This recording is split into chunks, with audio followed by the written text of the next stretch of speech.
You don't hate discipline. You hate the feeling of being controlled. And your brain knows the difference. Every time you say, "I'll start tomorrow," it's not laziness. It's rebellion. Rebellion against discomfort. Rebellion against delayed pleasure. Rebellion against the death of your weaker self. Here's the part nobody tells you. Your brain is not wired for greatness. It's wired for survival. And survival prefers comfort over conquest. So when you try to become disciplined, your brain treats it like a threat. That's why you feel resistance. That's why you procrastinate. That's why you sabotage your own goals.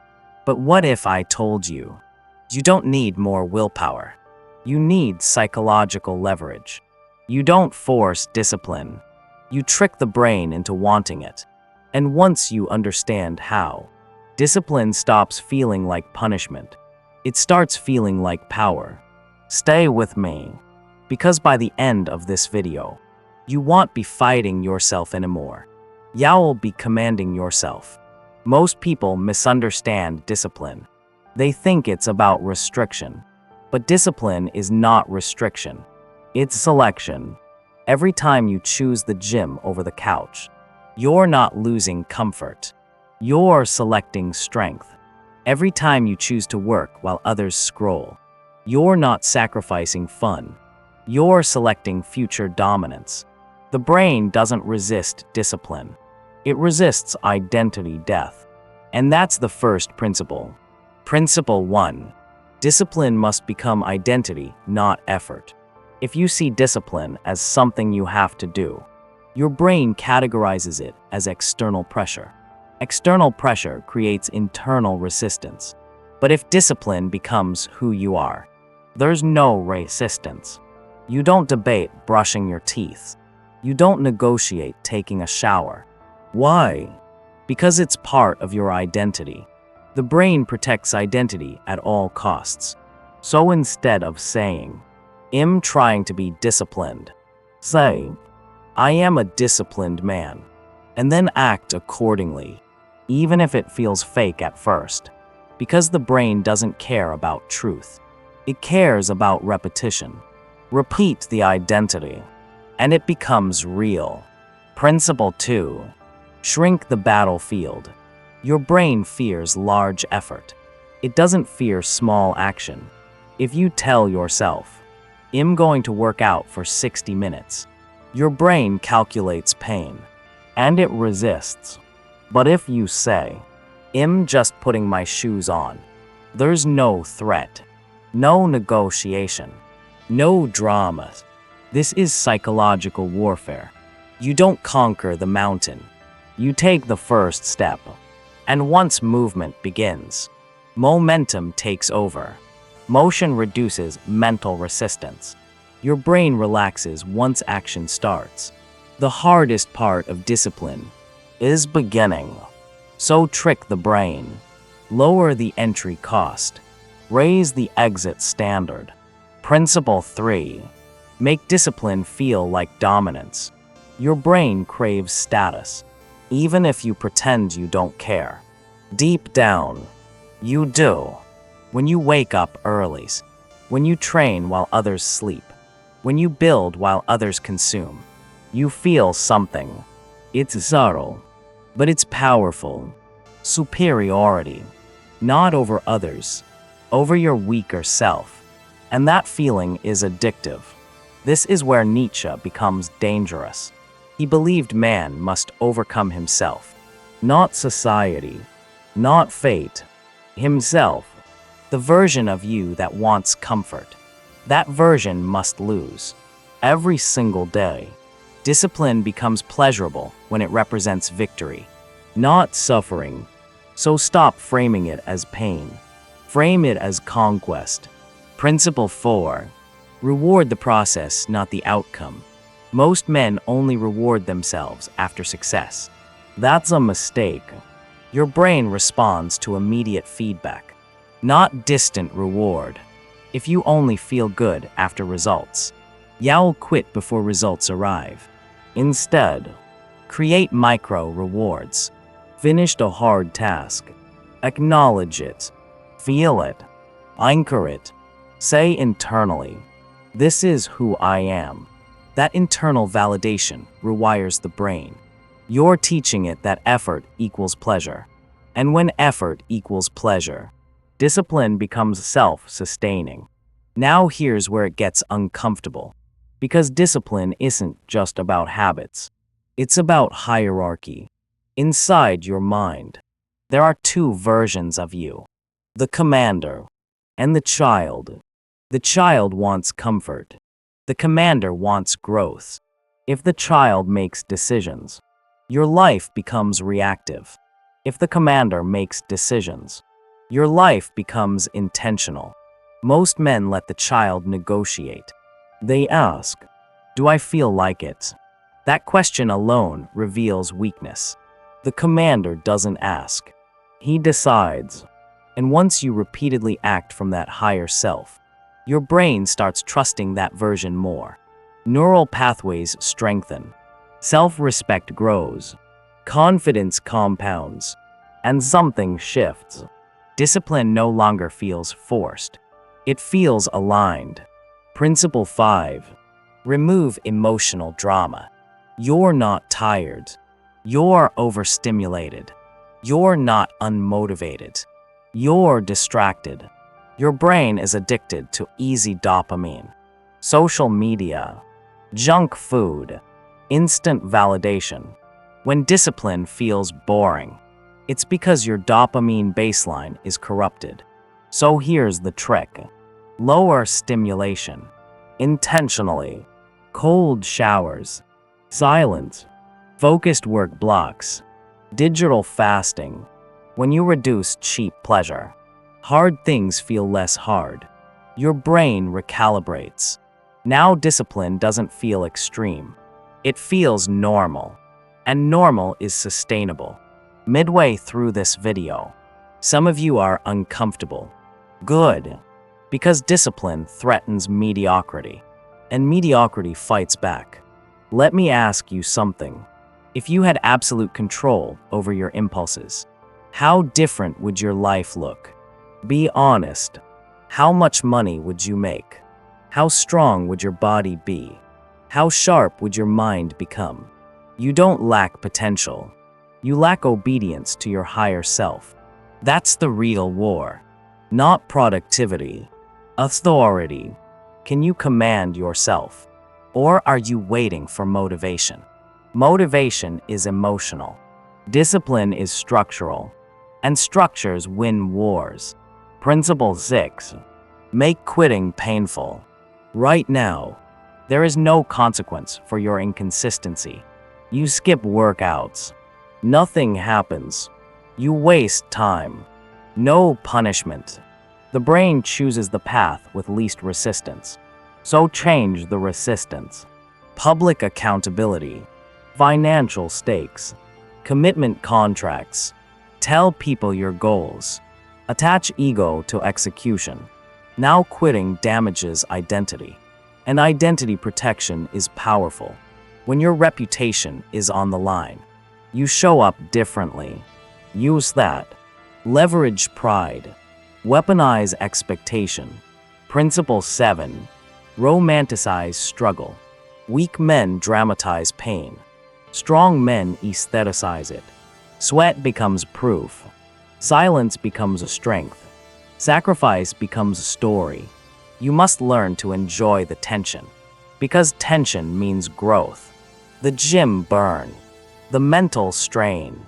The early mornings. They are not obstacles.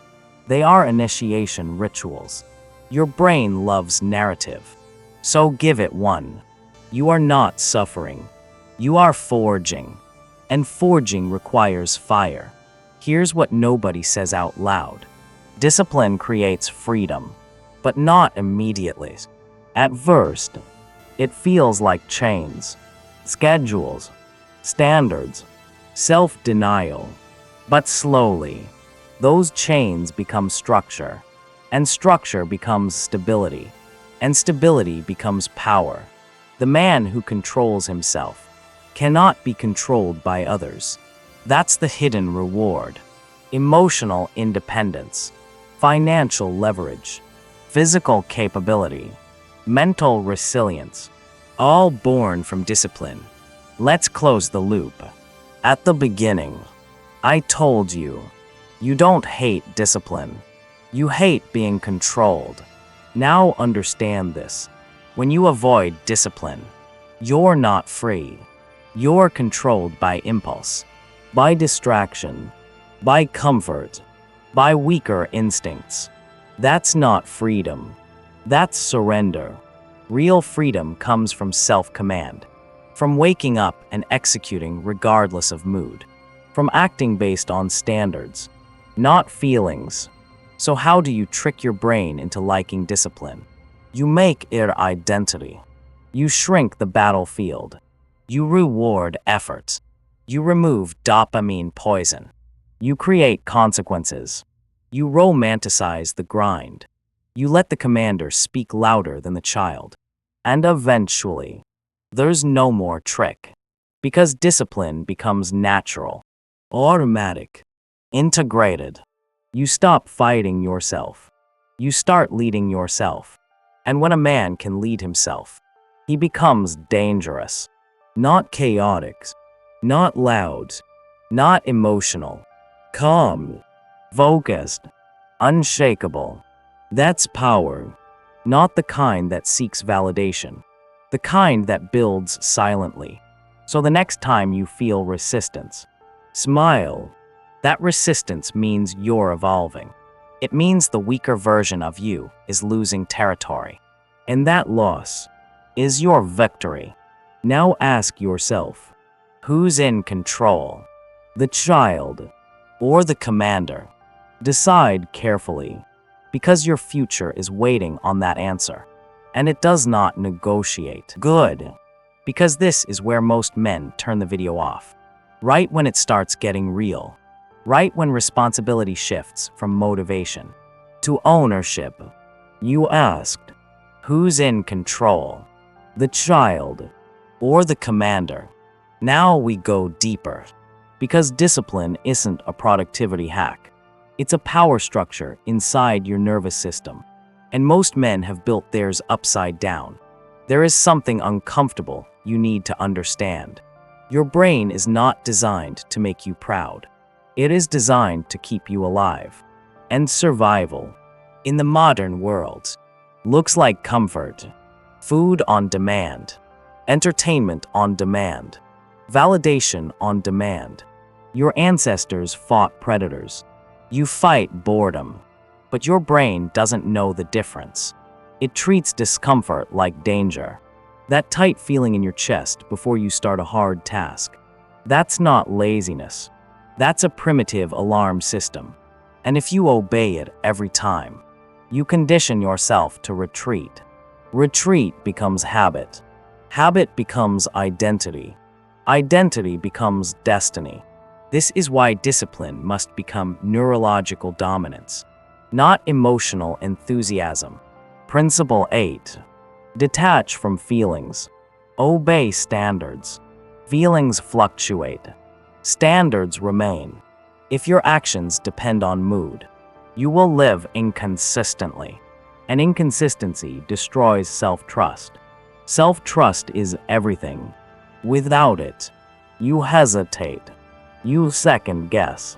You overthink. But when you operate from standards, I train daily. I execute what I plan. I do not negotiate with weakness. There is no debate.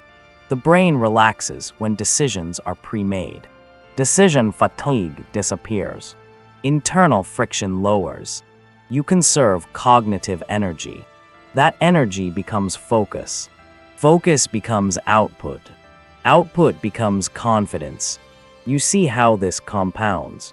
Discipline is a multiplier, but only when it's non-negotiable. Let's escalate this, because some of you are still thinking softly. You still believe you can balance comfort and greatness equally. You can't. Every time you choose comfort over growth, you strengthen the weaker neural pathway. Neurons that fire together wire together. So when you scroll instead of study, when you sleep in instead of train, when you avoid confrontation instead of speaking truth, you are literally reinforcing the version of yourself you claim to hate. This is not metaphorical. This is biological. Your brain is always learning. The question is, what are you teaching it? Principle 9. Use friction strategically. Most people try to remove all friction. That's a mistake. You need friction in the right places. Make bad habits harder. Make good habits easier. Delete the apps. Move the junk food out of reach. Lay your gym clothes out the night before. Automate discipline. Reduce choice. Because choice is where weakness negotiates. When the path of least resistance leads to productivity, you don't need willpower. Environment becomes ally. This is psychological jiu-jitsu. You're not fighting the brain. You're redirecting it. Now let me ask you something deeper. Why do you really resist discipline? Not the surface excuse. The real reason. For many men, discipline threatens identity. If you truly become disciplined, you lose your excuses. You lose the story that says, I could have been great if. You lose the comfort of unrealized potential. Because unrealized potential is safe. It's hypothetical power. Real power requires risk. If you try and fail, your ego takes a hit. So the brain protects ego by avoiding full commitment.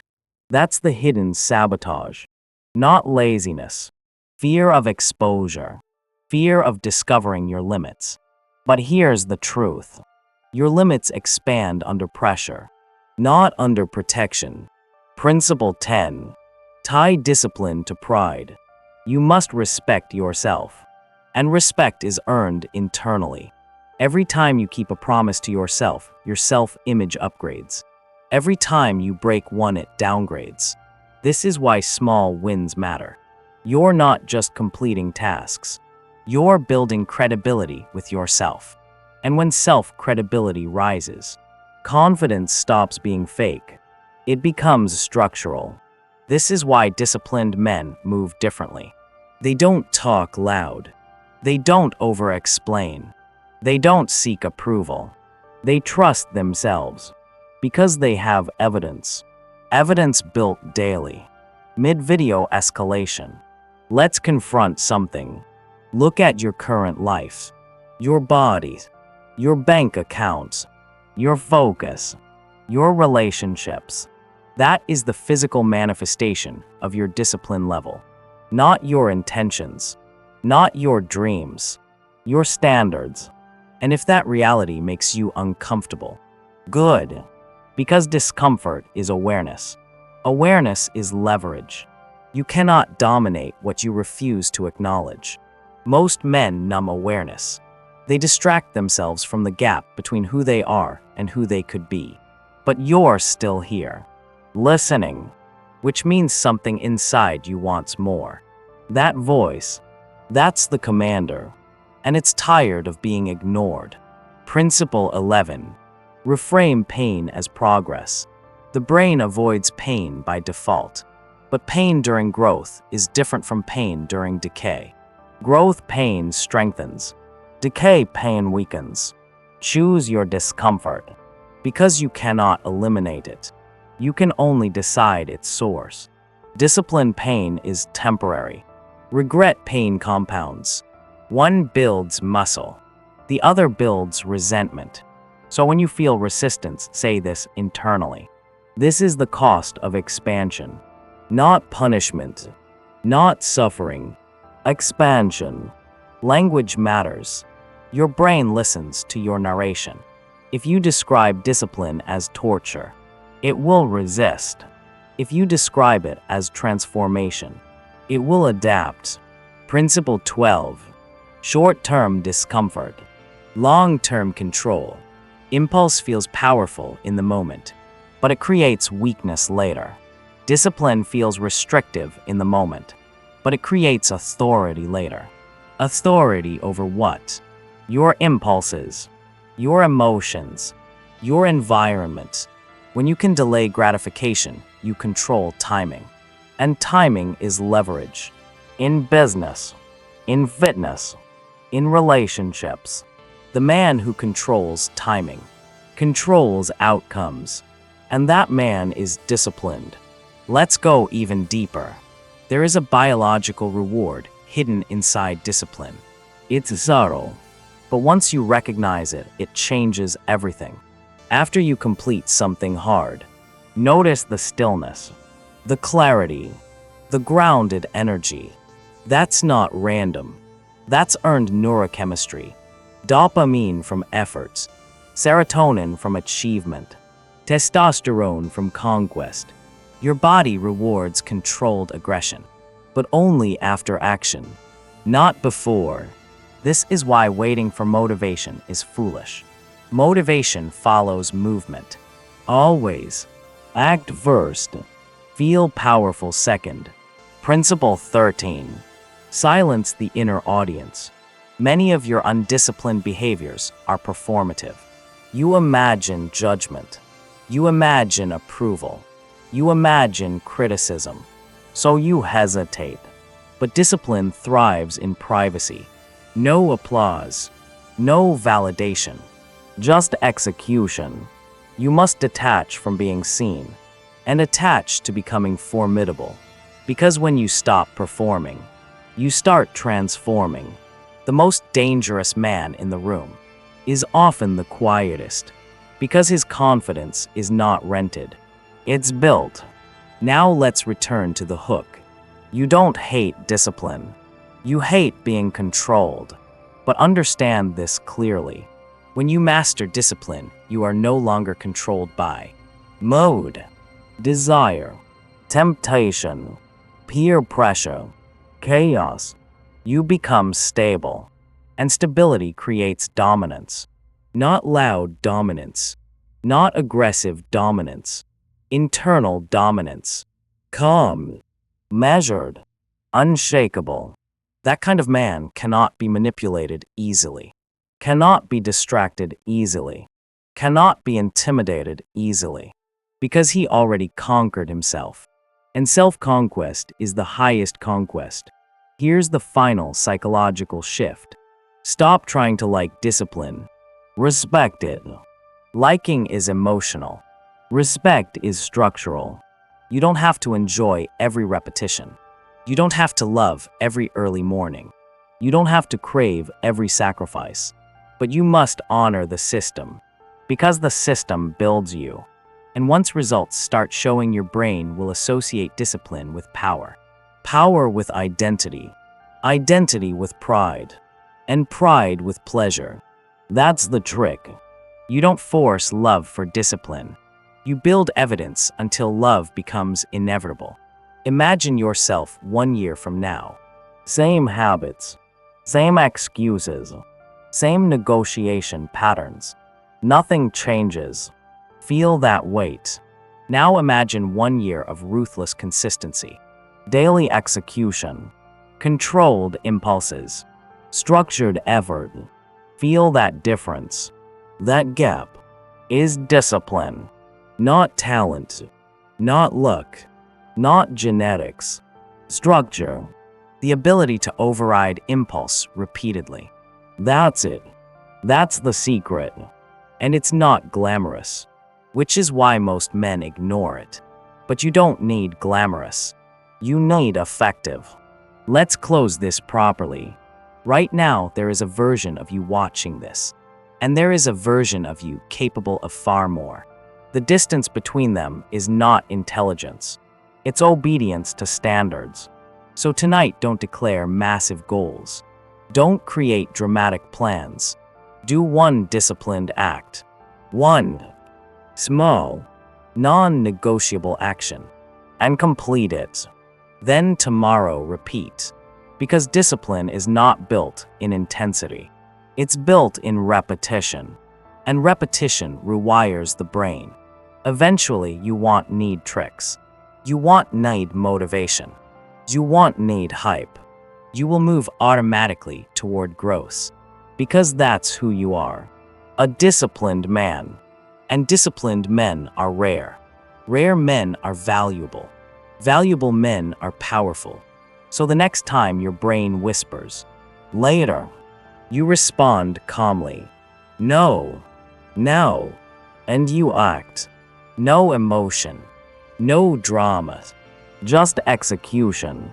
That's how you trick your brain. That's how you build dominance. That's how you reclaim control. The child doesn't decide anymore. The commander does. And once the commander takes permanent control, your life changes quietly, but permanently. Now decide who leads you, because whatever you repeat, you become.